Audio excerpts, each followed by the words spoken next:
अस्सलाम वालेकुम dear students. पहली एक्सरसाइज 5.1 हमने कंप्लीट की। अब दूसरी एक्सरसाइज पे आते हैं। उससे पहले कि मैं आपको थोड़ा और समझाऊँ, ये मैंने आपको किया था, अब रिकैप थोड़ा करेंगे ये।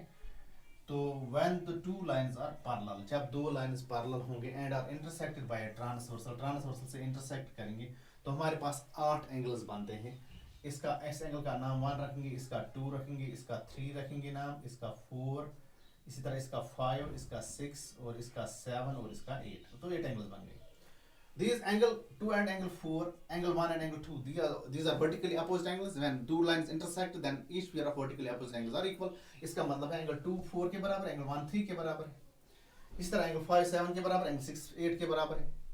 When the two lines are parallel lines are intersected by the transversal, हमारे पास वजूद में आते हैं 8 एंगल्स। तो इन एंगल्स का नाम क्या देते हैं? सपोज एक लाइन का बाहर वाला एंगल, दूसरी लाइन के अंदर वाला एंगल, ये देखो 2 5, दूसरी लाइन के अंदर वाला एंगल, ये 2 and 5 मगर on the same side of transfer, transfer की एक साइड, ये होते हैं कॉरस्पॉन्डिंग एंगल्स। इनको बोलते हैं हम कॉरस्पॉन्डिंग एंगल्स, ठीक है। इसी तरह जो क्रॉस में होते हैं 4 and 5, ये वाले और ये वाले, इनको बोलते हैं हम alternate interior angles, alternate interior angles. ये मैंने आपको समझाया है। तो ये जो when lines are parallel, then each pair of all corresponding angles are equal. 2 5 के बराबर होगा, 1 6 के बराबर होगा। इसी तरह इस लाइन का अंदर वाला एंगल 3, इस लाइन वाले के बाहर के एंगल 3 8 के बराबर होगा, 4 6 7 के बराबर होगा। These are the pair of corresponding angles.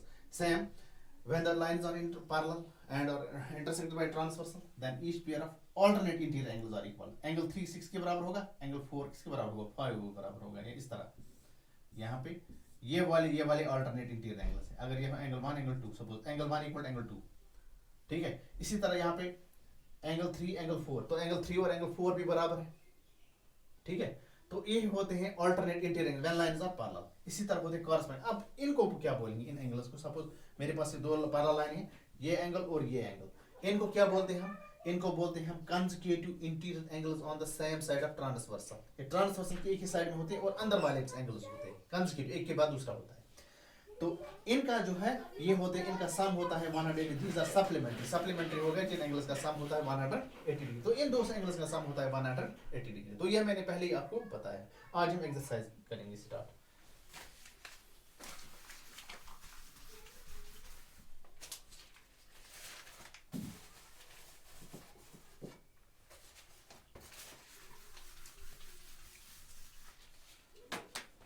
अब देखो एक्सरसाइज 5.2।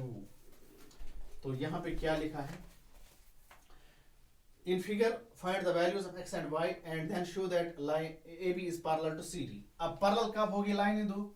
जब each pair of alternate angles are equal और each pair of corresponding angles are equal और कंसेक्यूटिव इंटीरियर सप्लीमेंट। इसका रेसिप्रोकल, यानी उल्टा, इसका उल्टा। अगर दो लाइनें पैरेलल हैं, each pair of alternate interior angles are equal. अगर अल्टरनेट इंटीरियर एंगल्स इक्वल है, उसका रेसिप्रोकल क्या है? ईच लाइन्स पैरेलल होंगी। तो यहाँ पे क्या है हमें फिगर में? तो देखो एक एंगल हमें, एक लाइन इस तरह है, दूसरी लाइन इस तरह है, and these are intersected by transversal.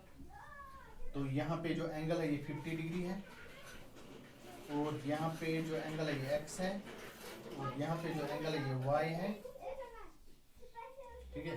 और ये 130 डिग्री है, ये वाला एंगल। ये Q है, ये D है, और ये C है, और ये P है। इसका मतलब ये PQ है, ये लाइन, और ये A और ये AB लाइन है, और यहाँ पे X है, ठीक है। अब देखो यहाँ पे हमारे पास क्या? Find the value of x and y then show that AB is parallel to CD। फिर हमें बताना है AB is parallel to CD। x and y का वैल्यू निकालना है, x और किसका निकालना है? y का वैल्यू।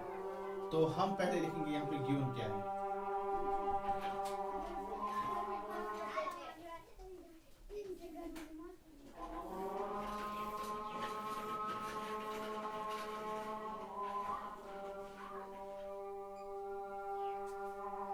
सॉल्यूशन लिखेंगे डायरेक्ट हम।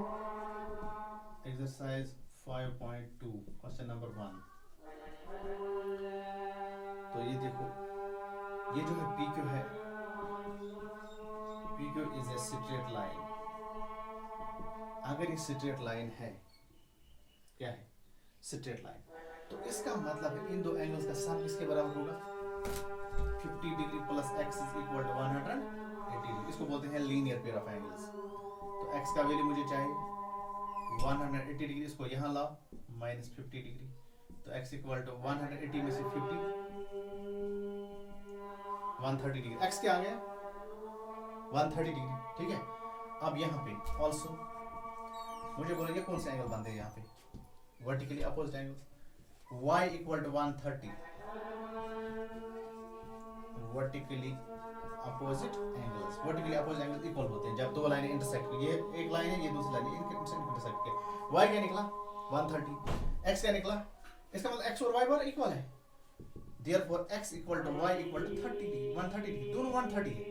अगर ये x और y इक्वल है, ये कौन से एंगल्स होते हैं? जब दो लाइनें इंटरसेक्ट करती हैं, ये ट्रांसवर्सल है, ये और ये एंगल, ये होते हैं अल्टरनेट इंटीरियर एंगल्स। जब अल्टरनेट इंटीरियर एंगल्स इक्वल होते हैं, लाइनें पैरेलल होंगी, इसका मतलब AB पैरेलल टू CD।